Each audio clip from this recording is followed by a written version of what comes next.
Bonjour tout le monde. Alors voilà, je reviens vers vous pour le tuto pour les manches, pour le gilet de printemps. Donc pour les manches, ici j'ai fait d'abord 60, j'ai fait le tour de la manche, j'ai fait 60 mailles serrées tout autour. Donc voilà. Et ensuite, j'ai recommencé mes brides croisées, la même chose que pour le gilet, hein.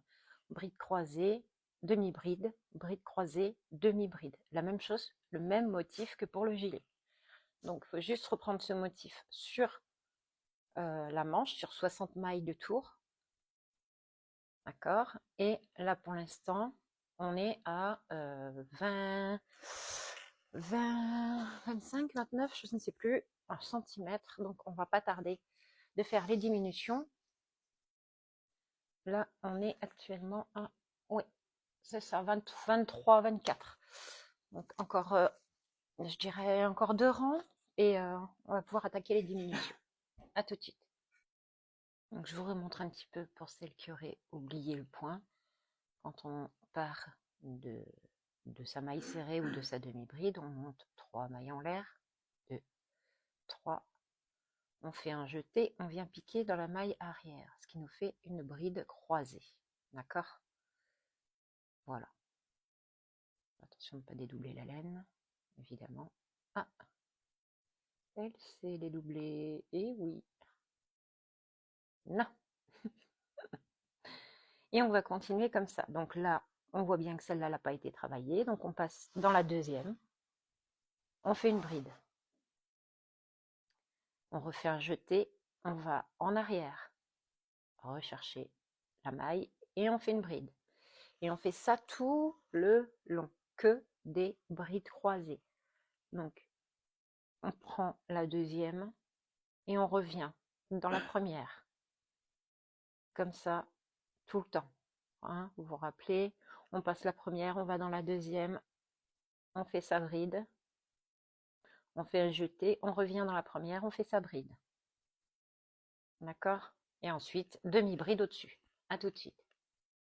Voilà, donc arrivé à 25 cm de manche, on va faire une diminution toutes les 10 mailles. Donc on compte 9 à la 10e, on fait une diminution. Là, je suis sur une diminution, donc je fais un jeté. Je vais chercher une et deux de mes mailles, brun vers moi, et je passe tout d'un coup. Et je continue en demi-bride jusqu'au bout. Là, j'ai terminé mon rang. 1, 2, 3. Attendez, j'ai la pelote qui coince. 3. Voilà. Et 4. Voilà. Donc là, je vais refaire un rang de brides croisées.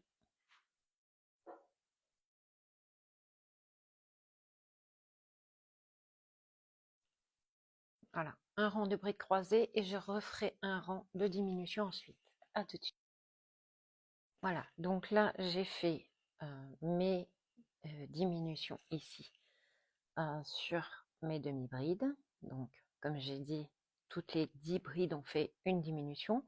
Ensuite, je fais un rang de brides croisées sans autre que des brides croisées.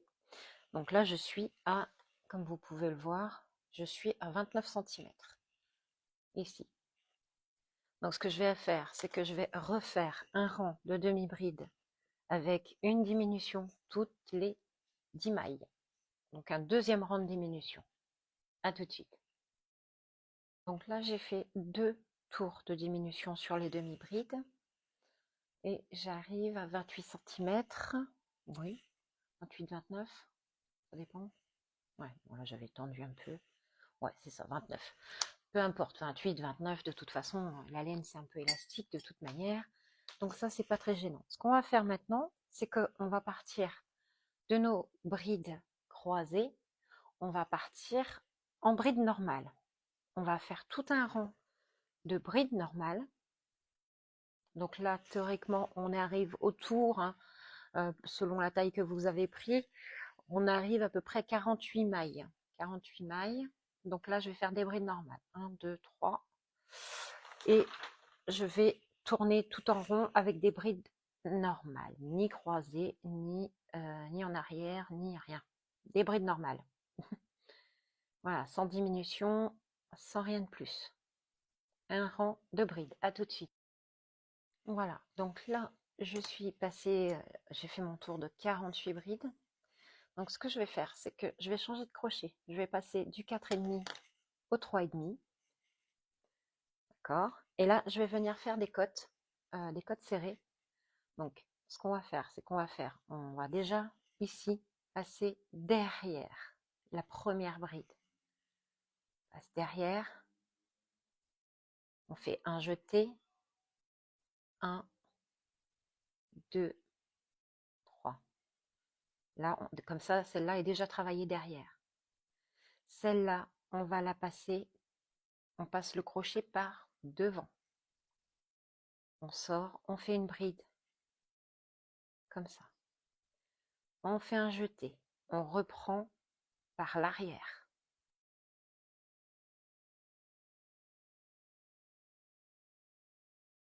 Une bride. On refait un jeté, on reprend par l'avant. On son fil, on fait un jeté et on fait sa bride. Une fois, 2 fois. On fait un jeté, on repasse derrière. Donc on va faire devant, derrière, sur tout le rang. Dans un premier temps. Hop, et je reviens, à tout de suite. Voilà, et quand on arrive au bout de ces avant-arrière, hein, les brides avant, brides arrière, on vient repiquer dans la 3e maille en l'air, donc 1, 2, 3 ici, et on fait une maille coulée. Hop, voilà.